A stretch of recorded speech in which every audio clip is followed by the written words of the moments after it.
that are uh, offered by the Eastern wisdom to purify the mind.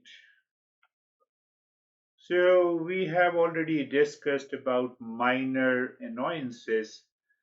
Even the minor annoyances and disappointments comes because a lot of garbage is already present in the mind. Otherwise, there is no reason for this getting annoyed with a simple thing. Some, oh, why you said this, and now the conflict starts. So it happens in the level of thinking, speaking, and also our expression. So remember this, that it happens due to the three factors: the impurity, and the wandering mind, the distraction, because mind is not able to receive and perceive the situation, the people, and the relationship. We fight more with our relations than strangers. What you will do fighting with me? Maximum, you will not attend my session. So we have lot of annoyances with our near and the dear ones. Do you agree with me? Say yes, even if you say no, it does not make any difference. so, so that is because the mind is constantly agitated at a deeper level. Outside, I'm controlling, self control is there. And the third factor that we have talked about is all about our ignorance. So what we need to do, we need to identify the impurities. Impurities, you said me something and it annoys me, so I have to recognize the cause of the annoyance inside my head, inside my mind, rather than I blame someone else. And that is what we don't do.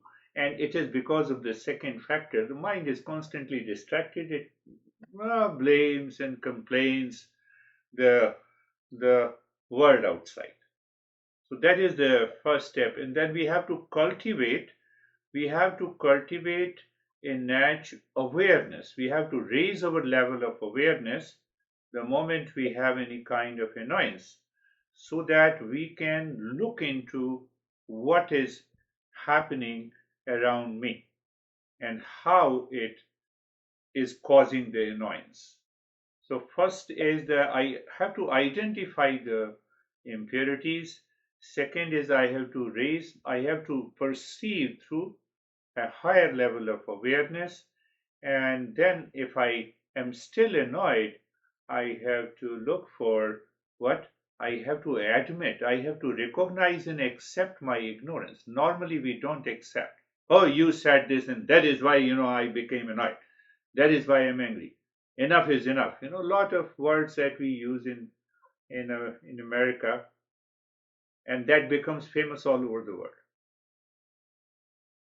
So the fourth is then I contemplate and reflect the cause and effect relationship. I have to find out that what exactly is the cause and effect relationship. Because I don't like you, so you said me something and that causes the annoyance. So what is that disliking in me about you? So when that disliking continues, it gathers lot of impressions in our mind, and then what happens? We harm others a bit, but we harm ourselves constantly, because the mind is constantly repeating those thoughts, those feelings, and that results into anxiety, depression, emotional dependence, intellectual paralysis, reaction, blame and complaint, frustration. You see the entire, that is how I become crazy, lazy, and obsessed in my daily life. You need to think, how those masters have. And once we understand the cause and effect, then we know the solution also. Because when I know the disease clearly, the cause and effect, then I should find the remedy, and I should apply the remedy instantly. So these three factors, getting angry, when you are stuck in the traffic, that is what we say the impurity in the mind. Overeating unhealthy food due to craving. So craving is the impurity. Food has nothing to do with anything. Whatever the food that you take, the food does not force you to eat. I eat the food. Just an example I'm saying you. Hoarding possessions and struggling to let go. I create lot of possessions. I can bet you that if you look into your garage, you can find out 90% of the things are useless. And you have been keeping it for so long. Because that idea of possessions and hoarding is already there. Every month I also look into the garage and I say I not required. I used it. I spend the money and then I either donate it and I clean it. I said no, I don't need it. Same thing with our closets. So that is causing this sense of impurity. You may not agree now, but as you continue the journey, you will find out. And one of the greatest impurities is that two friends meet and they start gossiping. Gossip is Gossip results into impure speech. So gossiping ultimately enters into blame and complaint game. Judging someone only on their appearance. That is also an impure perception of the mind. That then there are some examples of the impurities, and the second factor is the oscillation, the wandering mind. So how the wandering mind works? You are constantly switching on the phone, email, TV channels. That is basically a second factor. It's a mental oscillation. It is happening deeper inside, which is manifesting outside. You start the 10 projects at the same time but unable to complete any. And then I get frustrated. We make plans, then changing them repeatedly. Or in our life, daily life. That is what makes me crazy, lazy, and obsessed. Saying yes, then no, then yes again. Means the fluctuating speech. That is the cause of oscillation of the mind. Shifting moods. Mood swing, we talk in modern psychology, we bring into the category of the second factor. Letting your mind wander while having a conversation. So you pose physically that you are listening to it, but the mind is somewhere else. Now, if those factors are present, obviously, the Eastern wisdom will not work as effectively as you. Craving also. Craving ice cream 1 minute and a bag of chips the next. I have one friend in my family, or friend, I would say I have one relations in the family. Every time we go to shopping, and that person either looks for the chips, and what the person says, I feel hungry. We have just gone to the market, just gone after lunch, and every time. So, does it cause annoyance to me? No, you do whatever you want to do if you don't want to understand. Every time, chips is preferable. Why? Because I feel hungry. I've just taken my lunch.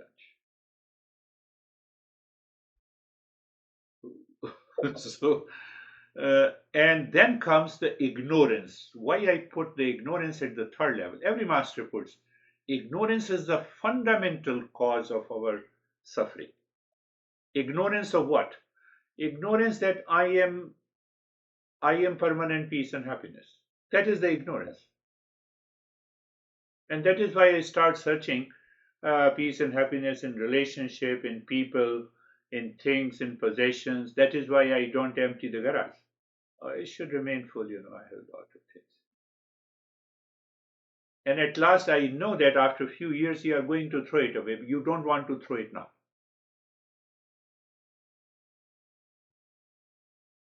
I'm giving daily life examples. So we sometimes we believe stereotypes. No, I'm the body and the mind. That is all. I have to enjoy a drink. That's all. No, I don't listen to you. So this is a stereotype. I have created lot of stereotypes in our habits, in our speech, and one of the greatest problem of this ignorance that I am utterly selfish. I always have a selfish goal. I don't want to keep the mind in the state of selflessness. Why selfishness? I say that I is causing this impurity, that I-ness, that we are going to talk in detail. And then what happens when I'm totally, utterly selfish, I don't see the welfare of others. I don't even appreciate it. This is the way I want to live. That is all, whether you agree with me or not.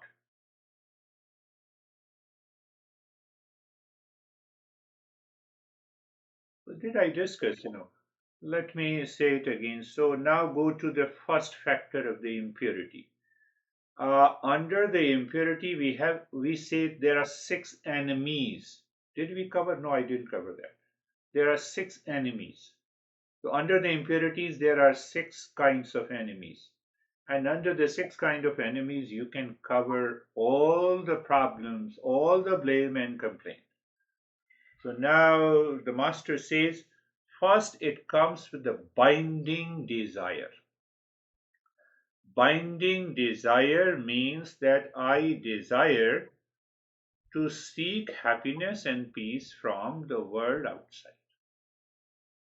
And normal desire means that you have that desire for a cup of tea, you go to the kitchen, get it and drink it, finished. You go to the restroom, that is also a desire. So binding desire means that through the thoughts, feeling and emotions, it keeps on nagging you. Look at my honey, he or she is not taking care of me. At least he should or she should have taken care of me. Now that thought keeps on nagging you. Is it not a fact? You cannot say no. I know it. So that is a binding desire. So now see that binding desire, if it keeps on nagging you and that binding desire is not fulfilled, then that binding desire becomes an agitation, anxiety, stress, and suffering in you. Now the same binding desire has changed its shades and the color.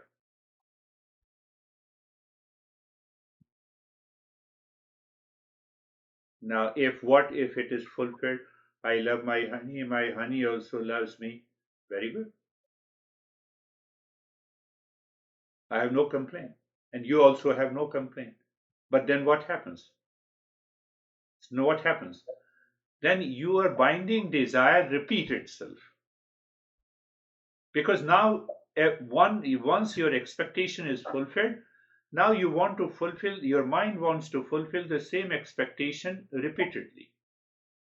And now the mood of your honey on one day is not good.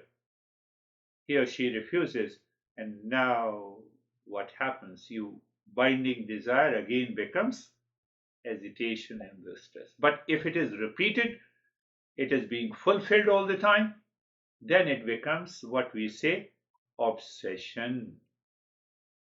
Obsession. Then I'm emotionally dependent on the honey.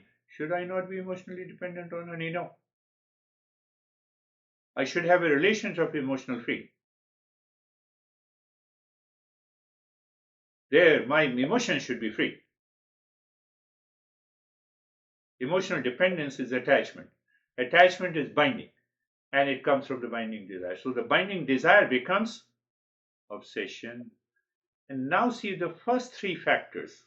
Now the binding desire either becomes hesitation or stress, or it becomes an emotion obsession. Now these three factors causes the delusion. Now I start looking into my honey, either is an enemy or is a great uh, person or great utility. Now that person or my relations becomes a thing of utility. I don't treat that person mentally as a living being. And that ends up either in divorce or frustration or anger or hesitation, etc., etc. It's a long list. So we enter into, my mind is deluded now. I'm talking of the first factor. In impurity has 6 types. So binding desire, hesitation and stress, repeat desire or obsession. Fourth is the delusion. Now what happens after the delusion? Because of so many impressions in my mind, I build a kind of an ego. I become uh, a very strong personality, which has created an image about others, and I stick to that image. No, he doesn't listen to me. She doesn't listen to me. I don't want to change. So that is known as the pride or the ego. And then what happens, the sixth factor, my mind continuously, 24 by 7, at the deeper level, at the lower level of my mind, continuously keeps on, it lives on, breathes on jealousy and the hatred. And when that jealousy and hatred reaches to a point of threshold, then we may do crime, or we may divorce, or we may fight, or whatever. We already know what is happening in the society.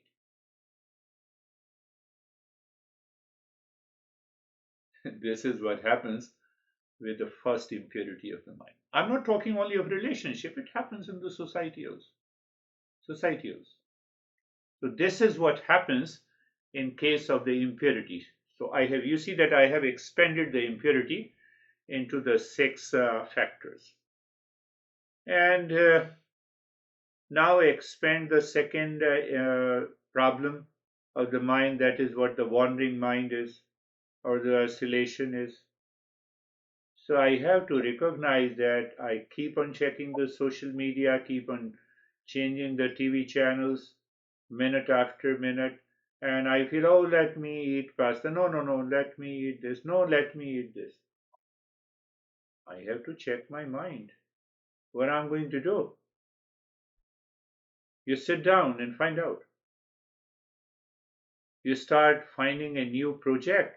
You are excited, and then you fall down. Enthusiasm is gone. Same thing with the travel plans, gossiping, etc.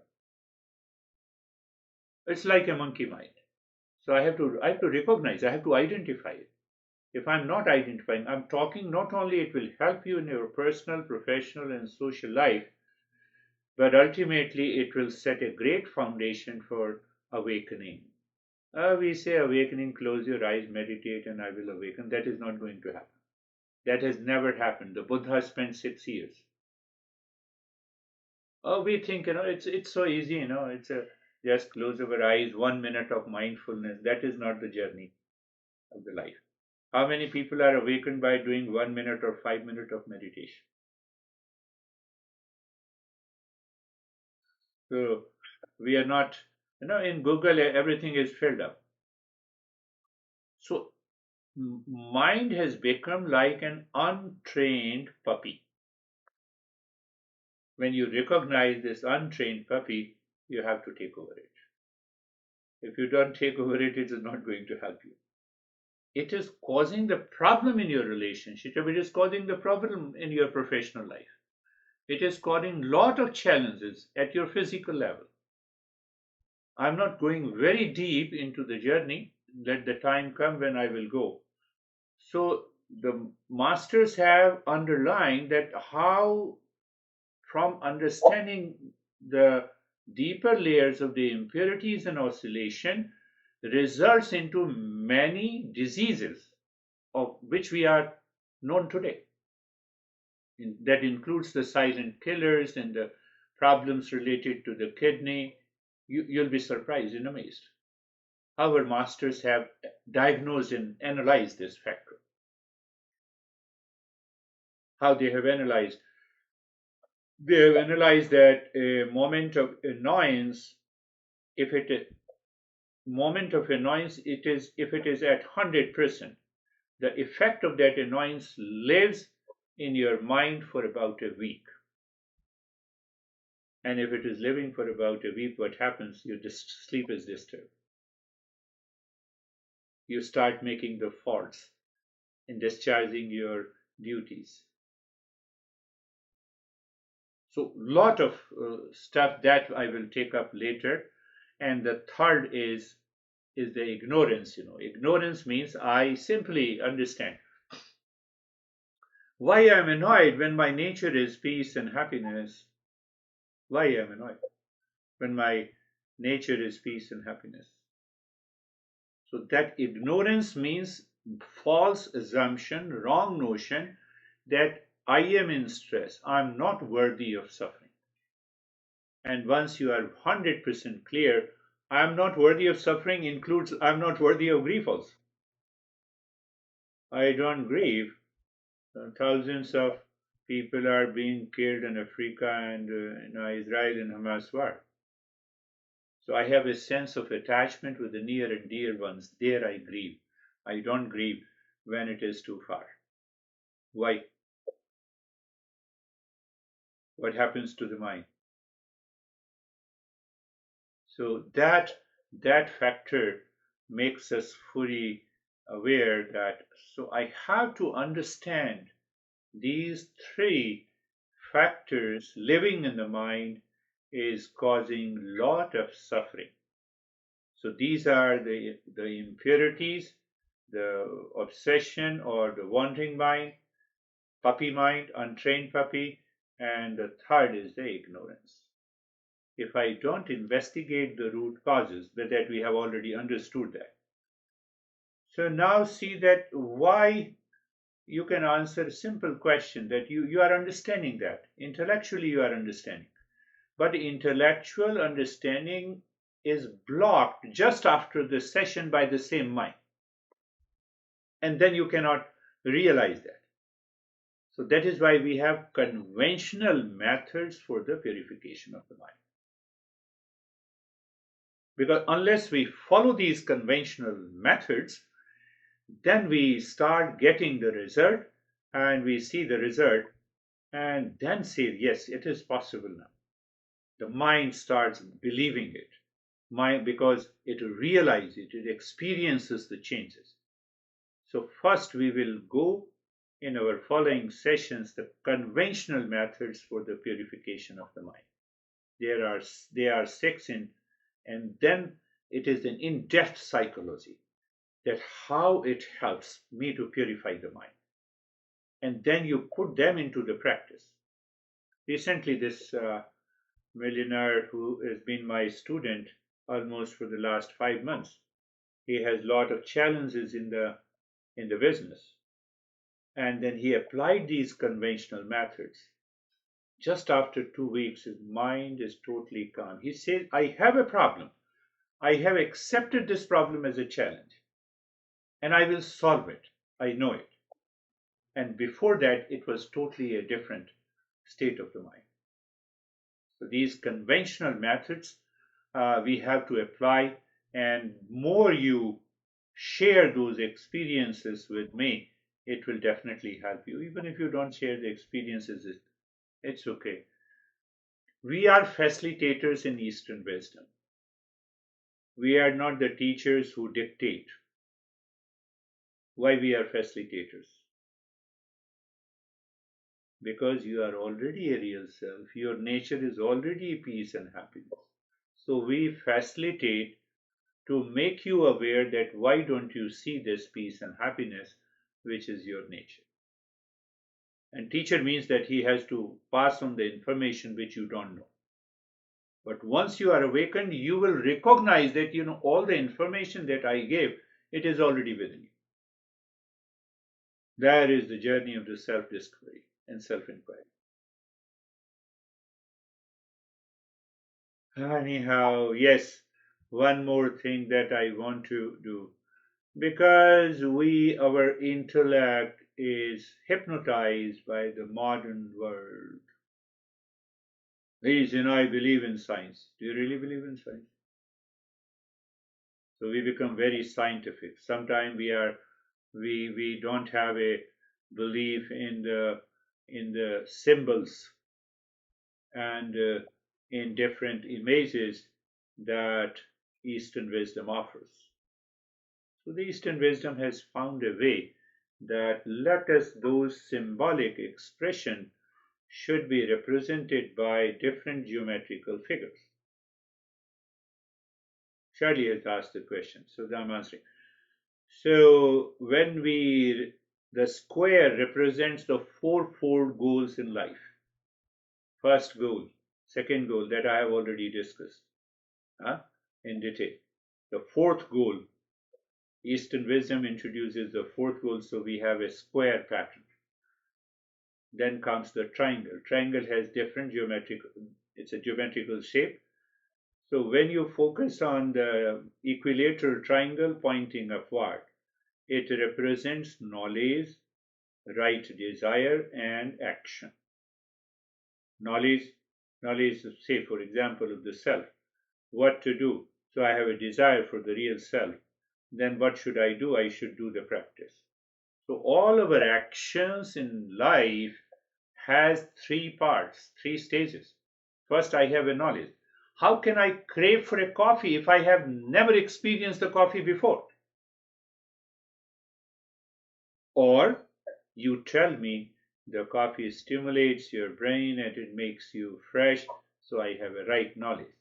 Then I have a desire for the coffee. And then I experience the coffee, and that gives me similar experience or not for anything, from the sex to the coffee to possessing a car. So these three elements are very important. That is how the mind works. Knowledge, first I have a clear-cut knowledge, but if I have a right knowledge, then I have a right desire. But if I have a wrong knowledge, then I have a wrong desire. And that translates into action. My action also becomes wrong. So that is why we have started in a symbolic manner that triangle.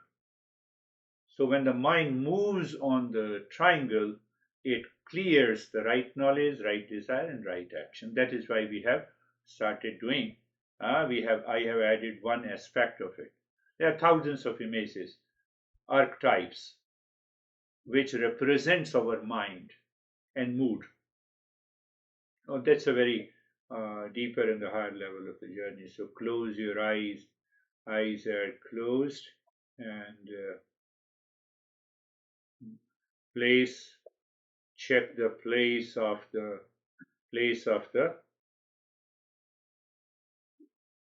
check the place of the where you are sitting. Check the position of the body. What do we mean by position of the body? You should be at ease. And then posture, any posture, whether you're lying down or sitting, your posture should be at ease. No stress or struggle with the body. You are not fighting with the body. Mind has achieved a new normal to continue fighting and struggle with the body. What to talk of the mind? And that we seldom are aware of it. We lose that awareness. So that is why we have another step is being comfortable.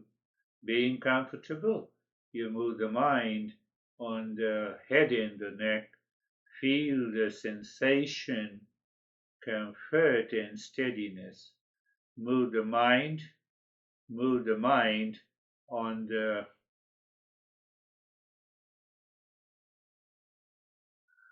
move the mind on the shoulder joints. Be there, feel the sensation, comfort and steadiness. Move the mind on the entire body, Feel the sensation, comfort, and steadiness.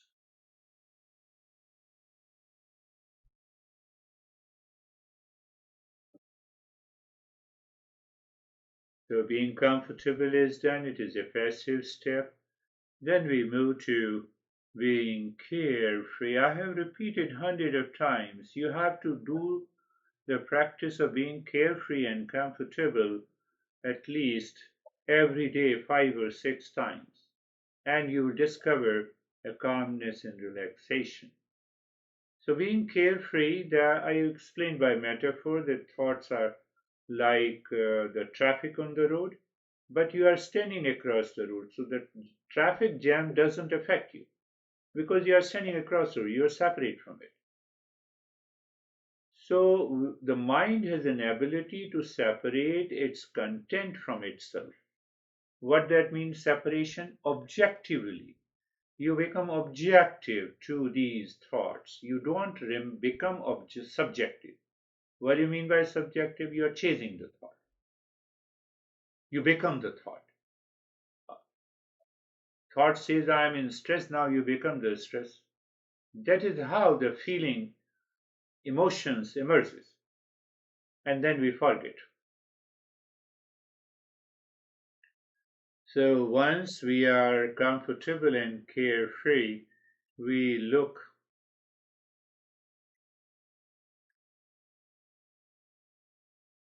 we look inside the forehead. We look inside the forehead in the space, and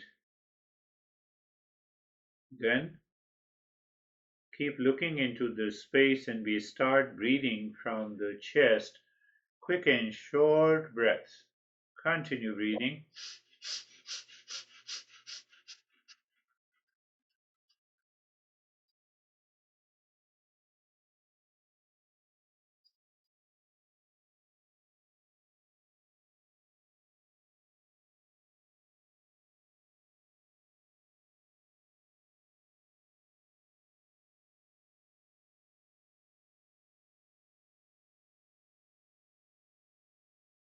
Just continue breathing. Quick and short breaths from both the nostrils into the rib cage, and at the same time, you are aware the body is not moving, body is in the state of comfort and steadiness.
And stop it.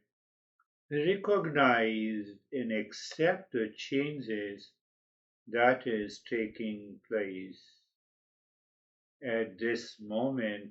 Keep looking inside the forehead, and there you start saying mentally, now we want to change the mind. You see that this also works as a purification of the mind. Asato ma satgamaya, asato ma satgamaya, asato ma satgamaya. Literal meaning, from the false to the real. There is a movement from the false to the real. You don't struggle with your impurities. We brand them as a false, so your mind doesn't pay attention. But that realization comes by practice, practice, practice, plus a knowledge. So, how do we brand what is false? Any form of anxiety, duality, conflict, oscillation, obsession belongs to the false. That is one way to say it. So you simply recognize if these thoughts are present in the mind at this time, or your mind reminds you that what I did today. Also, so you become aware. What I said in the very beginning, what is the way I should become aware? Tamaso ma jyotirgamaya, tamaso ma jyotirgamaya, tamaso ma jyotirgamaya. Moving from the ignorance to the wisdom. Ignorance means the false assumption, the wrong notion, that I am in stress, that I have lot of problems, that I am worthy of suffering. They all are coming from the ignorance. Why? Because I don't recognize my real nature. So I should be patient, I should be mindful, I should be aware when these thoughts pops up in my mind. I should allow them to come and go. And then you start asking, what is the right knowledge? Knowledge is that I'm really in stress. That is another perception. It helps us. And now, moving the mind from the top of the head to the toes, experience sensation, relaxation, and stillness. And you might be feeling that. It is because we are moving the mind into the knowledge. So when the mind moves in with the wisdom, it starts dropping those impurities even at this time. And that is what you might have experienced many a times. Sensation, relaxation, and stillness. And again, we don't do anything except we look at the breath.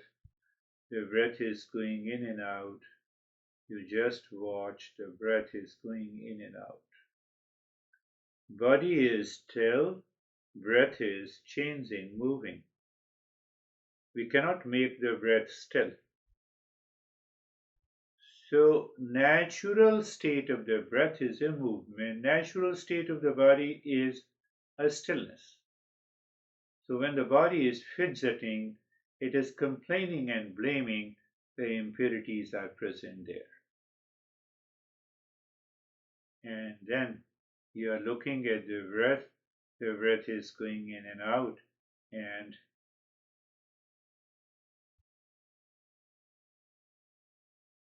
every time the breath goes in, you drop Om Shanti. The breath comes out, you drop Om Shanti. Om is consciousness, Shanti means the peace. So it is the peace consciousness. It is better when you say the Om Shanti with every breath. You just become aware of the infinite space. One.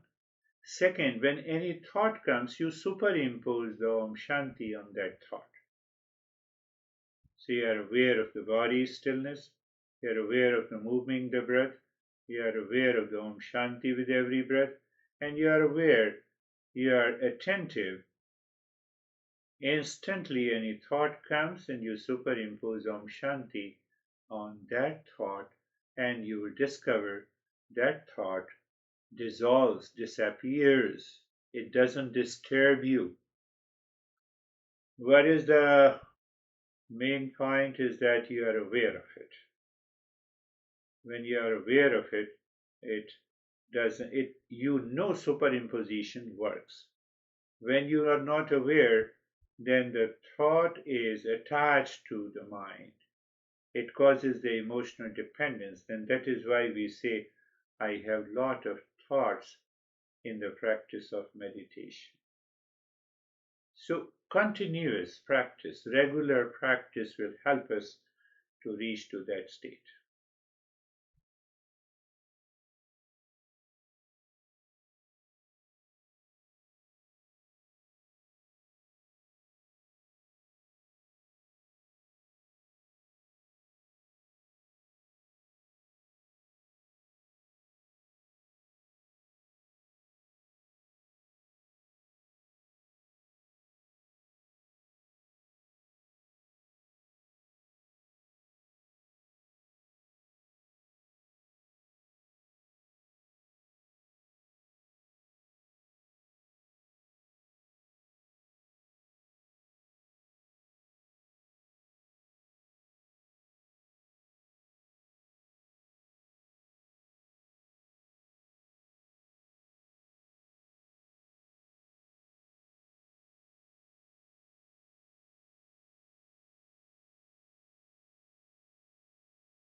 And now look inside the cave of your heart.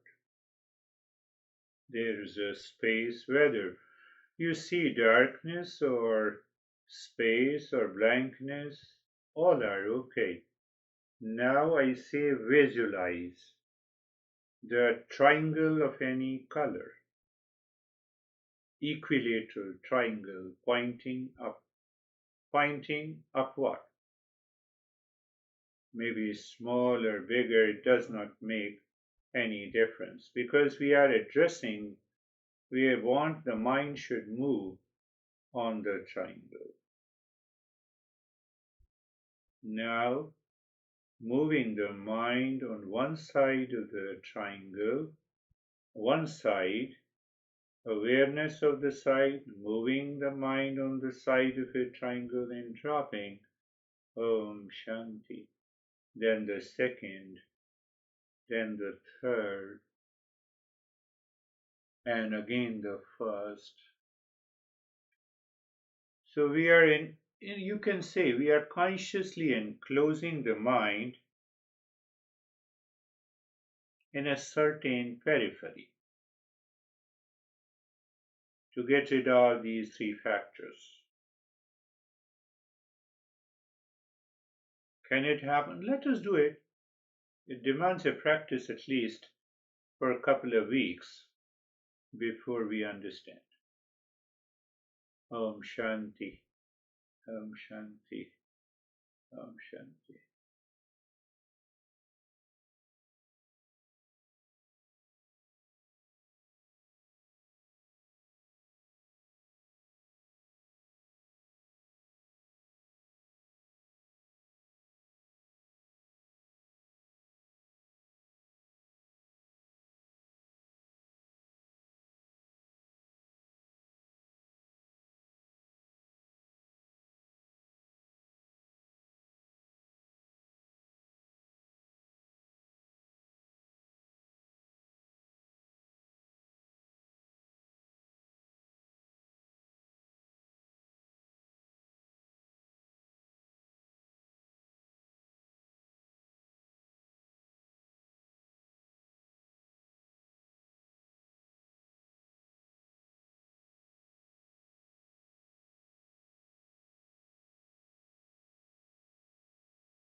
Shanti is also there. The side of a triangle is also there. You are aware of the mind is living within stillness in the body. That helps you a kind of self-absorption. But it is a conscious self-absorption, my friends.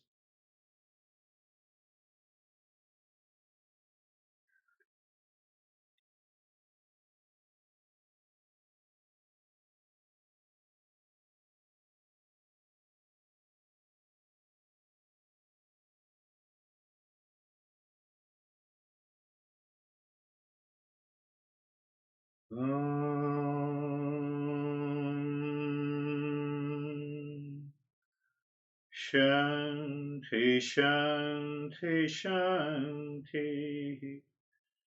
Om Shanti, Shanti, Shanti. Om Shanti, Shanti, Shanti.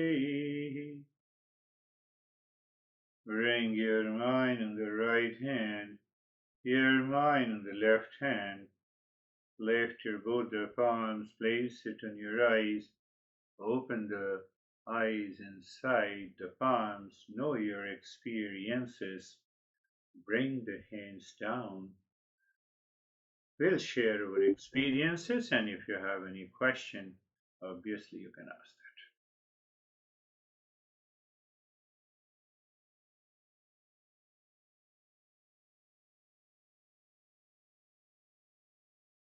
How are you, Charlie?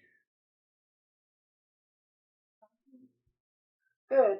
I could feel my mind was busy, and then when my mind started to come inside, my body started sending me lots of physical discomfort. Yes. And I also at the moment have hot flashes, and I got a massive hot flash, and I was like, okay, this is temporary, this isn't real. Yes. Temporary, this is real. It was very interesting. It was like my mind was saying, well, we'll get her with thoughts. Oh, she's stopping the thoughts. Right, we're sending physical sensations. It was hard work, but it was interesting.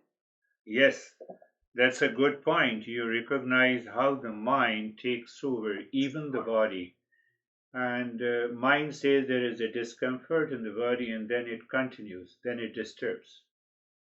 That is one aspect of it. That is what you said. So, by regular practice, so what happens, even if there is a discomfort, and the mind says, no, no, it's okay, I'm not this body, let me see what happens, and the mind then calms down. It calms down the body also. Right. Beautiful. How are you, John? Hey, Girish, I'm fine. My mind is mostly unbothered today, Very so so it's fine. good. Unbothered, there may be many reasons of it, but practice is one. Beautiful, that is good. So I have to analyze and experience that how come this mind at this time is unbothered.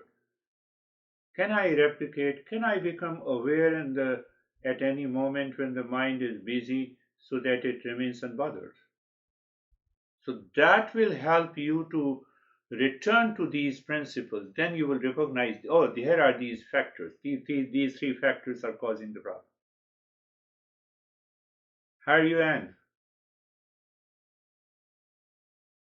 Yes, you have to unmute. I muted it. Yeah. Yes, I felt very well the whole time and quiet, and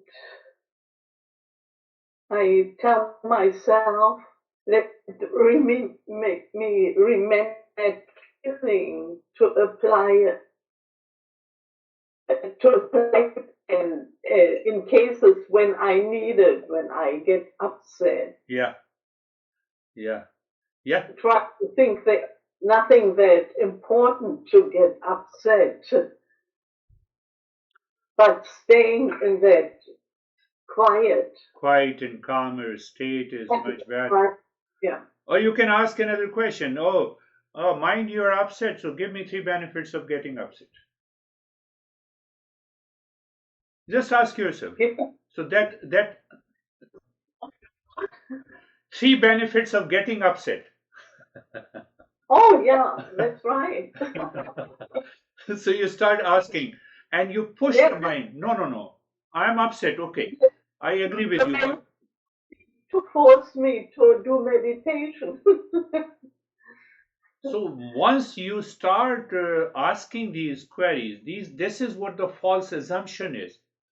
I'm upset, then I'm upset. Don't talk to me. Give me a space. No, I've already given you a space. What other space you need? Normally we talk about honey, give me a space. So why you're saying that he or she is your honey? Anyhow, so we are going to meet on Tuesday next week. I have already sent you the link for the Tuesdays, but I will resend the mail also.